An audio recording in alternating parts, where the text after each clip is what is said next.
같이 하나님 말씀 보도록 그렇게 하겠습니다. 하나님 말씀은 요한계시록 21장 12절에서 21절까지입니다. 우리 같이 한번 읽겠습니다. 크고 높은 성곽이 있고 12문이 있는데 문에 12천사가 있고 그 문들 위에 이름을 썼으니 이스라엘 자손 12지파의 이름들이라. 동쪽의 세 문, 북쪽의 세 문, 남쪽의 세 문, 서쪽의 세 문이니 그 성의 성곽에는 12기초석이 있고 그 위에는 어린 양의 12사도의 12 이름이 있더라. 내게 말하는 자가 그 성과 그 문들과 성곽을 측량하려고 금 갈대자를 가졌더라. 그 성은 네모가 반듯하여 길이와 너비가 같은지라. 그 갈대자로 그 성을 측량하니 12,000 스타디온이요 길이와 너비와 높이가 같더라. 그 성곽을 측량함에 144 규빗이니 사람의 측량 곧 천사의 측량이라. 그 성곽은 벽옥으로 쌓았고 그 성은 정금인데 맑은 유리 같더라. 그 성의 성곽의 기초석은 각색 보석으로 꾸몄는데 첫째 기초석은 벽옥이요 둘째는 남보석이요 셋째는 옥수요 넷째는 녹보석이요 다섯째는 홍마노요 여섯째는 홍보석이요 일곱째는 황옥이요 여덟째는 이요 아홉째는 담황옥이요 열째는 비취옥이요 열한째는 청옥이요 열두째는 자수정이라. 그 12문은 12진주니 각 문마다 한 개의 진주로 되어 있고 성의 길은 맑은 유리 같은 정금이더라. 아멘.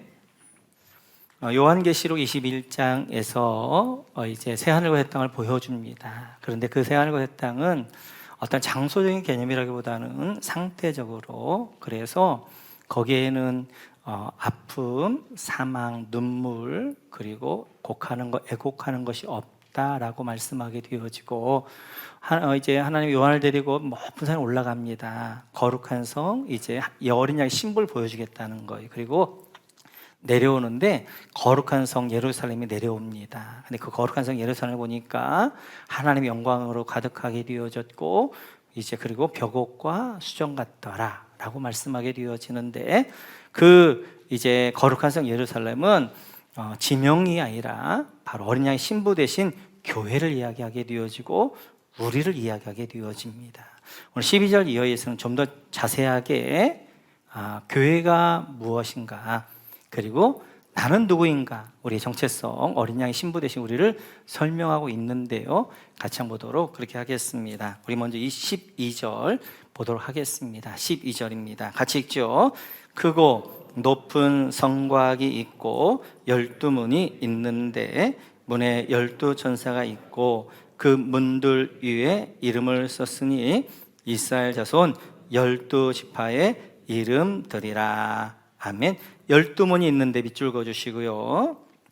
그 밑에 이스라엘 자손 12지파의 이름들 밑줄 그어주시고, 거룩한 성 예루살렘이 내려왔는데 그 성을 보니까 12문이 있는 거예요. 12문이. 근데 그 12문에 이름이 기록되어져 있는데 그 이름이 바로 12지파의 이름들이 기록되어져 있다는 거예요. 그래서 보니까 더 자세히 보니까 13절에 이렇게 말씀하십니다. 같이 한번 읽어볼까요? 시작. 동쪽의 세 문, 북쪽의 세 문, 남쪽의 세 문, 서쪽의 세 문이니. 12문이 있는데 그 12문이 어떻게 있느냐? 동쪽, 서쪽, 남쪽, 북쪽에 각각 3개 문씩 12개가 있더라 라고 말하게 되어져요. 여기를 딱 봤을 때 초대교회 성도들은 구약에 여기가 이제 떠올랐을 것입니다. 우리 에스겔서 48장 말씀 같이 한번 보겠습니다. 같이 읽죠. 시작. 그 성읍의 문들은 다음과 같다. 북쪽 성벽은 너비가 4,500자이다. 이 성읍의 문들은 이스라엘 10지파들의 이름에 따라 부른 것이다. 북쪽에 문이 셋 있는데 하나는 르우벤 문, 하나는 유다 문, 하나는 레위 문이다. 동쪽 성벽도 너비가 4,500자이고 문이 셋 있는데 하나는 요셉 문이고 하나는 베냐민 문이고 하나는 단 문이다. 남쪽 성벽도 너비가 4,500자이고 문이 셋 있는데 하나는 시므온 문이고 하나는 이사갈 문이고 하나는 스불론 문이다. 서쪽 성벽도 너비가 4,500자이고 문이 셋 있는데 하나는 간 문이고 하나는 아셀 문이고 하나는 납달라 문이다. 여기까지. 자, 에스겔서 결론이 48장이에요. 30절부터 결론인데 에스겔서의 주제는 뭐냐면 여호와의 영광이 거룩한 성전에 떠납니다. 그러자 성전이 무너져요. 다시 여호와의 영광이 거룩한 성전에 이제 임하게 되었자 성전을 재건한다는 거예요. 그리고 거룩한 성 예루살렘을 이야기하는데 오늘 보니까 거룩한 성 예루살렘에 이제 동서남북으로 세 문식들이 있는데 그 문들에 각 지파들의 이름이 적혀져 있더라는 거예요. 그러면서 이제 에스겔서의 결론은 35절이죠. 같이 한번 읽어볼까요? 같이 읽죠. 시작. 이렇게 그 둘레가 18,000자이라. 이 성읍의 이름이 이제부터는 여호와 샴마라고 부를 것이다. 그래서 이제 이 성읍을 예루살렘 성을 이름을 뭐라고 부를 거냐? 여호와 샴마. 샴마라는 것은 이제 하나님이 함께 하신다는 말이거든요. 이제는 그 거룩한 성 예루살렘이 여호와 샴마의 성이 될 것이고 하나님이 임재하시는 곳, 하나님이 함께하는 곳이 될 것이다라고 말씀하게 되어져요. 저희 살펴봤던 거죠. 신약에서 구약을 가져올 때는 그 구절만 가져오는 것이 아니라 그 구절이 담고 있는 전체적인 핵심의 의미를 가져오거든요. 그래서 지금 이제 이 요한이 봤던 그 세 개의 문들은 뭘 이야기하려고 하냐면 이 거룩한 성 예루살렘은 이제 여호와 샴마, 임마누엘 하나님이 임하시는 것, 임재하시는 것이다 라는 것들을 말씀하게 되어져요. 계속해서 그 성을 이렇게 합니다. 우리 같이 한번 14절 같이 한번 읽겠습니다. 14절 같이 읽죠. 시작. 그 성의 성곽에는 12기초석이 있고 그 위에는 어린 양의 12사도의 12 이름이 있더라. 아멘. 그 다음에 이제 보니까 성이 있고 성곽이 있잖아요. 성곽에 12기초석이 있는 거예요. 12기초석이 있는데 여기다 밑줄 그어줄까요? 성의 성곽 12기초석이 있고 밑줄 그어주시고, 그리고 밑에 보면 어린 양 12사도의 12 이름 밑줄 그어주시고 12 이름에다 동그라미 쳐주시고, 이렇게 성곽에 12기초석이 있는데 12기초석들의 이름이 있어요. 그 이름은 어린 양 예수님의 12사도의 이름들이 있더라는 거예요. 이름들이. 이 말은 거룩한 성 예루살렘은 교회요 또 성도라고 했는데 우리 교회와 성도가 어디에 위에 세워져 있느냐? 12사도 위에 세워져 있는 거예요. 그래서 바울 사도는 예배소에서 이렇게 말씀하십니다. 같이 한번 볼까요? 같이 읽죠. 시작. 여러분은 사도와 예언자의 터 위에 세워진 건물이요 그리스도 예수 그 모퉁이 돌이십니다. 아멘. 그래서 우리는 어디? 사도들의 터 위에 세워진 12사도의 터 위에 세워진 것이 교회고 그리고 성도들의 신앙이라는 거예요. 12들의 신앙 고백을 딱 줄여서 뭐라고 하는 거예요? 사도신경. 그 사도신경에 이제 그 고백 위에 교회가 우리의 신앙들이 세워지는 것입니다. 사도신경이라는 것은 12사도의 이제 믿음의 고백을 축약해 놓은 거예요. 축약해 놓은 거. 그래서 어떤 교회는 사도신경을 이렇게 문답식으로 합니다. 같이 우리 한번 해볼까요? 자, 여러분은 하나님을 믿습니까? 네. 전능하사 천지를 창조하신 하나님 아버지를 내가 믿습니다. 여러분 예수님을 믿습니까? 네. 하나님의 외아들 우리 주 예수 그리스도를 내가 믿습니다. 예수 그리스도는 어떤 분이십니까?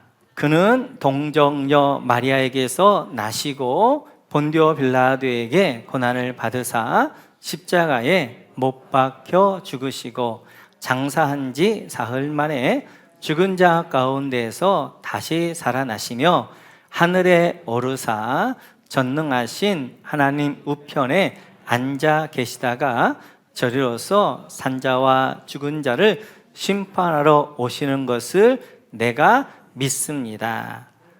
여러분은 성령님을 믿습니까? 네, 나는 성령님을 믿사오며 거룩한 공회와 성도가 서로 교통하는 것과 몸이 다시 사는 것과 영원히 사는 것을 믿습니다. 아멘. 사도신경. 사도들의 믿음의 고백을 이제 축약해서 12마디로 나눈 거예요. 그래서 하나님 어떤 분이십니까? 예수님은 누구십니까? 그리고 예수님 어떤 일을 하셨습니까? 그리고 성령님은 누구십니까? 그리고 거룩한 교회에 대한 신앙 고백으로 하게 되어집니다. 그래서 정통교회와 이단과의 아주 이제 극명한 차이 가운데 하나 뭐냐면 정통교회는 신앙 고백을 해요. 그러나 이단들은 신앙 고백을 하지 않습니다. 왜냐하면 우리 정통교회들은 12사도의 신앙 위에 믿음의 고백 위에 세워진 교회이기 때문에. 그러나 이단들은 자기들의 이제 이단의 창시자들의 이제 거기에 세워졌기 때문에 사도신을 인정하지 않고 12사도의 신앙 고백을 하지 않습니다. 그래서 지금 이제 이렇게 교회는 성도들은 어디 기초에 있느냐? 바로 사도들의 이제 신앙 고백 위에 세워져 있는 거예요. 그래서 우리 목원교회 가정교회를 하는 이유는 이 12들의 신앙 고백으로 12사도가 세운 교회가 신약교회인데 그 신약교회를 회복해 가자 하는 것이 바로 이제 우리가 하는 이제 가정교회가 되어지고 뿐만 아니라 이제 그 신앙의 고백뿐만 아니라 그 신앙의 형태에 따라 우리가 성경대로 한번 믿어보자 하는 것이 가정교회 운동이 되어져요. 그래서 이번에 우리가 이제 감사하게도 710차 첫 번째 평일세미나를 하게 되어 얼마나 감사한지 모르겠습니다. 우리 목원교회는 신약교회를 회복해 가는 교회일 뿐만 아니라 신약교회 회복 운동을 앞장서서 또한 이끌어가는 그런 교회로서 우리를 개방하여서 이제 오신 분들과 함께 이렇게 가야 됩니다 하는 것들을 나누게 되어질 거예요. 우리 모두가 우리 목원교회가 사도들의 신앙 위에 세워지는 영광스러운 교회 되어지시기를 주님의 이름으로 축원합니다. 우리 같이 한번 계속해서 15절을 보겠습니다. 15절 같이 읽죠. 시작. 내게 말하는 자가 그 성과 그 문들과 성곽을 측량하려고 금 갈대자를 가졌더라. 금 갈대자를 가졌더라. 밑줄 그어주시고, 그리고 이렇게 요한에게 말하던 자가 이제 성을 측량하려고 금 갈대자를 가집니다. 그리고 그 금 갈대자로 측량하는데 우리 한번 16절 같이 한번 읽어볼까요? 16절 같이 읽죠. 시작. 그 성은 네모가 반듯하여 길이와 너비가 같은지라 그 갈대자로 그 성을 측량하니 12,000 스타디온이요 길이와 너비와 높이가 같더라. 여러분 네모가 반듯하여 밑줄 그어주시고요. 그리고 그 밑에 보면 그 성을 측량하니 12,000 스타디온이 거기다 밑줄 그어주시고 12,000 스타디온에다 동그라미 쳐주시고, 그리고 길이와 너비와 높이가 같더라 밑줄 그어주시고 같더라에다 동그라미 쳐주시고. 자, 이제 금잣대를 금 갈대자를 가지고 거룩한 성을 측량하니까 어떻게 되냐면 이제 12,000 스타디온, 그러니까 너비, 길이, 높이가 12,000 스타디온씩 되어졌다는 거예요. 스타디온이라는 것은 여기서 우리 스타디움이 나옵니다. 그래서 올림픽 스타디움 할 때 이 스타디온 나오는데, 스타디온은 192m가 되어져요. 그래서 올림픽 스타디움이라고 할 때는 120, 한쪽 편이 119m로 그렇게 만들게 되어지지요. 근데 이제 이렇게 이제 200m라고 하게 되어지면 이렇듯이 12,000 스타디온. 그래서 이 12,000 스타디온은 200 곱하기 12,000을 하게 되어지면 2,400km가 되어져요. 2,400km. 그래서 2,400km면 미국의 약 한 4분의 3 정도 넓이가 되어집니다. 그러니까 우리나라 서원주에서 서울까지 200km거든요. 그거의 10배가 넘어요. 그리고 유대나라는 우리보다 더 작습니다. 경상남북도 많았기 때문에 거기 살던 사람이 2,400km, 이제 12,000 스타디움이라는 거 그들 개념에서 뭐냐면 이건 무한대 공간이에요. 무한대 공간. 그러니까 새하늘과 새 땅이, 그리고 교회가, 성도가 이 12,000 스타디온 정도 되어지는 무한대 공간이다라는 의미가 있어요. 더 중요한 것은 그 길이와 너비와 높이가 같은 정육면체라는 거예요. 길이도 12,000 스타디온, 그리고 이제 넓이도 12,000 스타디온, 높이도 12,000 스타디온, 정육면체라는 거예요. 근데 성경에 정육면체가 딱 하나 나옵니다. 우리 한번 열왕기상을 한번 보겠습니다. 같이 있죠. 시작. 성전 안에는 주의 언약궤를 놓아둘 내실을 마련하였다. 성전의 내실 곧 지성소는 길이가 20자, 너비가 20자, 높이가 20자이고 순금으로 입혔으며 백향목 제단에도 순금으로 입혔다. 이제 솔로몬 성전을 짓는데 솔로몬 성전의 지성소입니다. 지성소. 언약궤가 있는 지성소를 짓는데 그 지성소 크기가 어떻게 되느냐? 그 길이가 이제 20규빗, 넓이가 20규빗, 높이가 20규빗. 한 규빗은 원래 45cm인데 50cm 잡으면 길이가 10m, 넓이가 10m, 높이가 10m. 정육면체란 말이에요. 정육면체. 그러니까 지금 하나님 이제 이 새하늘과 땅이 정육면체다라는 말은 이제 거룩한 성 예루살렘이 뭐라는 거예요? 지성소라는 거예요. 지성소. 성전의 지성소의 의미는 어떤 의미가 있냐면 이제 구약의 대제사장이 1년에 한 번 들어갑니다. 거기 하나님이 임재한 곳이기 때문에. 그래서 1년에 한 번 7월 10일 대속제일 때 어떻게 하는 거예요? 대제사장이 한 번 들어간 거예요. 지성소란 말이에요. 그 지성소가 어디냐? 교회가 바로 지성소란 말이에요. 그 지성소가 어디냐? 여러분이 바로 지성소란 말이에요. 그래서 거룩한 성 예루살렘은 하나님의 충만한 임재가 늘 있는 곳. 그래서 교회에 하나님의 충만한 임재가 있게 되어지고 여러분 삶 가운데 하나님의 충만한 임재가 있는 삶이다 라는 것들을 말씀하게 되어져요. 또 정육면체의 두 번째 특징은 뭐냐면 완전하다는 거예요. 완전하다. 모두가 다 완전한 것입니다. 이렇듯이 비록 이 땅에 남들이 볼 때는 너무 우스운 지하교회 몇몇 모이지 않는 교회도 완전한 교회라는 거예요. 비록 병들고 연약하고 그런 성도도 세상에서는 알아주지 않고 무시하지만 하나님 보실 때는 뭐하다? 완전한 자다. 내가 완전한 것이 아니라 완전하신 예수님이 옆구리에 창을 맞으셔서 그의 신부되어진 교회와 성도가 태어났기 때문에 그 완전하신 예수님 때는 완전하다. 그리고 또한 그렇게 완전 영화로 우리를 만들어 가시겠다는 겁니다. 그리고 완전케 하시겠다라고 약속하고 있는 말씀이에요. 뿐만 아니라 계속해서 15절에 이제 17절에 뭐 이렇게 되어져 있으면 17절 하시죠. 시작. 그 성곽을 측량함에 144규빗이니 사람의 측량 곧 천사의 측량이라. 144규빗이라 밑줄거 주시고요. 또 하나 측량인데 그 측량이 이제 성곽이 144규빗이라는 거예요. 이 말은 성곽의 두께가 144규빗. 그러니까 그냥 50cm 잡으면 72m, 한 70m 정도 되는 거예요. 자, 거룩한 성 예루살렘만 보세요. 거룩한 성 예루살렘을 보게 되어지면 지금 높이가 몇 미터예요? 2,400km. 어디까지 올라가야 될까? 2,400km예요. 넓이가 얼마큼 넓은 거예요? 70m. 자, 2,400km 되는데 넘어올 수 있는 사람이 있어요? 70km 되는데 70m가 되어지는 이 성곽을 무너뜨릴 자가 있는 거예요? 그건 거룩한 성 예루살렘이 가장 안전하다는 것입니다. 그리고 거룩한 성 예루살렘을 측량했더니 그 길이와 너비와 높이가 정육면체로서 12,000 스타디온씩이고, 그리고 그 이제 2,400km가 되어지고 그 두께는 144 규빗, 그 두께는 뭐예요? 70m가 되어진다.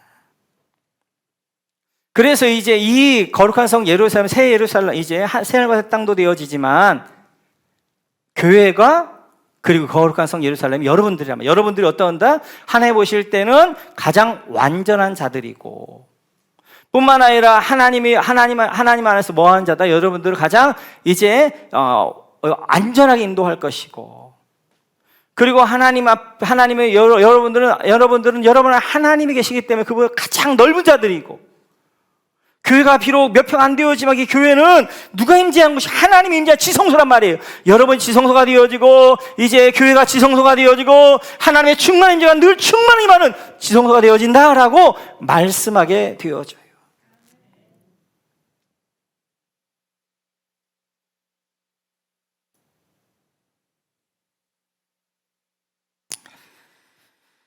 그래서 이제 이 거룩한 성 예루살렘이 이러한 모습이다라고 하면서 계속해서 18절에서 이렇게 말씀하십니다. 같이 한번 읽어볼까요? 18절 시작. 그 성곽은 벽옥으로 쌓였고 그 성은 정금인데 맑은 유리 같더라. 또 그 성을 보니까 뭐예요? 성벽 뭘로 되어 있어요? 벽옥으로 되어 있는, 벽옥으로. 어디까지? 2,400km까지 벽옥으로 되어져 있는 거예요. 근데 그 이제 성은 뭘로 되어 있는? 정금. 그리고 우리가 늘 황금집 안에 여기서 나온 거예요. 사실은 어떻게 보면 우리가 할 장소가 아니라 이제 여러분들 이야기하는 거예요. 그리고 또 그 이제 바닥은 뭐였더라? 맑은 유리 같더라. 그래서 우리가 이것은 봤죠. 11절 같이 한번 볼까요? 11절 같이 시작. 하나님의 영광이 있어 그 성의 빛이 지극히 귀한 보석 같고 벽옥과 수정같이 맑더라. 그래서 하나님 나라는 뭐다? 이제 벽옥과 수정같이 거룩한 이제 성 예루살렘, 여러분 어린 양의 신부는 뭐 같아야 된다? 벽옥 같아야 된다. 뭐 해야 된다? 순결해야 된다. 수정 같아야 된다. 뭐 했다? 거룩해야 된다. 그래서 성도들의 이제 거룩한 성 예루살렘, 어린 양의 신부 되어진 성도의 생명과 같은 것이 뭐냐면 순결함과 거룩함이 되어지는 거예요. 순결함, 거룩함. 그러면서 또 하나를 보여주십니다. 우리 한번 19절, 20절 같이 한번 읽어볼까요? 19절, 20절 같이 시작. 그 성의 성곽의 기초석은 각색 보석으로 꾸몄는데 첫째 기초석은 벽옥이요, 둘째는 남보석이요, 셋째는 옥수요, 넷째는 녹보석이요, 다섯째는 홍마노요, 여섯째는 홍보석이요, 일곱째는 황옥이요, 여덟째는 녹옥이요, 아홉째는 담황옥이요, 열째는 비취옥이요, 열한째는 청옥이요, 열두째는 자수정이라. 여러분, 성곽의 기초석은 각색 보석으로 여기 밑줄 그어주시고, 그래 첫째 기초는 뭐예요? 벽옥 동그라미, 둘째는 뭐예요? 남보석 동그라미, 셋째는 뭐예요? 옥수 동그라미, 넷째는 녹보석 동그라미, 다섯째는 홍마노 동그라미, 여섯째는 홍보석 동그라미, 일곱째는 황옥 동그라미, 여덟째는 녹옥 동그라미, 아홉째는 담황옥 동그라미, 열째는 비취옥 동그라미, 열한째는 청옥 동그라미, 열두째는 자수정 동그라미. 자, 이렇게 이제 보니까 성곽들이 있는데, 성곽들 기초석들이 있는 거예요. 기초석들이 12개가 있는데 그 기초석들에 뭐가 있는 거예요? 이제 그 기초석들이 보석으로 되어져 있는 거예요. 어떤 것은 홍마노, 황옥, 비취옥, 담황옥, 뭐 녹옥, 이런 이제 보석들로 되어져 있는 것입니다. 이렇게 12보석으로 되어져 있는 게 또 하나가 있어요. 같이 한번 우리 출애굽기 한번 볼까요? 같이 읽죠. 시작. 너는 판결 흉패를 에봇자는 방법으로 금실과 정색, 자색, 홍색 실과 가늘게 꼰 배실로 정교하게 짜서 만들되 길이와 너비가 한 뼘씩 두 겹으로 네모 반듯하게 하고, 그것에 네 줄로 보석을 물리되 첫 줄은 홍보석, 황옥, 녹주옥이요 둘째 줄은 석류석, 남보석, 홍만호요 셋째 줄은 호박, 백만호, 자수정이요 넷째 줄은 녹보석, 호만호, 벽옥으로 다 금태에 물린 지니 이 보석들은 이스라엘 아들들의 이름대로 12이라. 보석마다 12지파에 한 이름씩 도장을 새기는 법으로 새기고. 아멘. 이제 대제사장이 옷을 입습니다. 그 옷 가운데 하나가 에봇이에요. 에봇을 입고 거기 앞에 흉패를 붙입니다. 이 흉패를 붙이는 이 흉패 한번 보여주시겠어요? 네. 이제 저게 이제 이게 흉패인데요. 이제 에봇은 앞치마 같은 거잖아요. 그리고 이제 흉패가 여기에 딱 가슴에 붙입니다. 이 가슴에 흉패를 붙이는데 3개씩 보석, 12개의 보석으로 되어져 있어요. 이 말은 뭐예요? 그리고 그 보석들 하나하나들은 12지파를 상징하게 되어져요. 그 말은 하나의 보시에 이스라엘은 뭐과 같다? 보석과 같다. 보석과 같은 존재다. 그리고 그들을 어떻게 하는 거예요? 하나님의 품에 안고 있다라는 의미가 있는 거예요. 그래서 대제사장, 바로 예수님이시잖아요. 대제사장 예수님 되시는 분이 그들을 가슴에 안고 늘 있는 거예요. 특별히 어디 갈 때에도 지성소 들어갈 때도 이거 옷을 다 입고 들어가야 돼요. 지성소 들어갈 때에도 대제사장이 지성소에 7월 10일 속죄에 들어가지만 사실은 누가 들어가는 거예요? 12보석, 이스라엘이 함께 들어가는 거예요. 그래서 이제 하나님 앞에 이스라엘 모든 백성들 함께 쓰고 만나는 시간이 되어집니다. 지금 이제 대제사장의 흉패에 붙여 있었던 12보석은 바로 이스라엘 12지파, 이스라엘 백성들 하나님 보시기에는 너는 나에게 보석과 같은 존재야 라고 표현하고 있다면, 거룩한 성은 기초석이 뭘로 되어져 있다는 거예요. 성과의 기초석이 12보석으로 되어져 있다는 말은 지금 이 땅의 교회가 보석이다. 할렐루야. 여러분이 보석이다. 할렐루야. 이 땅에 거룩한 성인 그 어린 양의 신부가 되어진 교회가, 성도가 하나님 앞에는 보석과 같은 존재라는 거예요. 보석과 같은 존재. 보석과 같은 존재로 여러분들을 하나님은 그렇게 귀하게 소중하게 보신다라고 말씀하게 되어져요. 그렇다면 보석이 하나면 더 좋잖아요. 그런데 12개란 말이에요. 12개. 요한이 보석에 대하여서는 잘 알았던가 봐요. 그 보석에 저는 뭔 말이 가도 무슨 보석이 모르겠어요. 그런데 하나씩 12개를 정확히 했어요. 12개의 보석이란 말은 각 보석마다 빛이 다른 거예요. 붉은 빛이 나는 건 황옥이 되어지고, 이제 푸른 내 빛이 나는 것은 이제 녹옥이 되어지고, 각 빛이 다른 것처럼 하나님의 교회 안에 벽옥만 있는 게 아니에요. 12개의 다른 보석들이 있는 거예요. 다 다른 거예요. 어떤 분들은 이런 보석이 있는가 하면, 어떤 분들은 이런 빛을 비추기도 하고, 어떤 분들은 저런 빛을 비추기도 하고, 어떤 분은 저런 빛을 비추기도 하고, 이런 보석들이 다르게 다 존재하게 되어지는 거예요. 그 교회는 다른 사람이 있는 게 당연한 거예요. 다른 사람이 성격도 다르고, 그 다음에 믿음의 경륜도 다르게 되어지고, 사는 차이도 다르게 되어져, 남녀, 노인, 이제 나이 차이 다 다르게 다 다른 사람들이 있게 되어지는 거란 말이에요.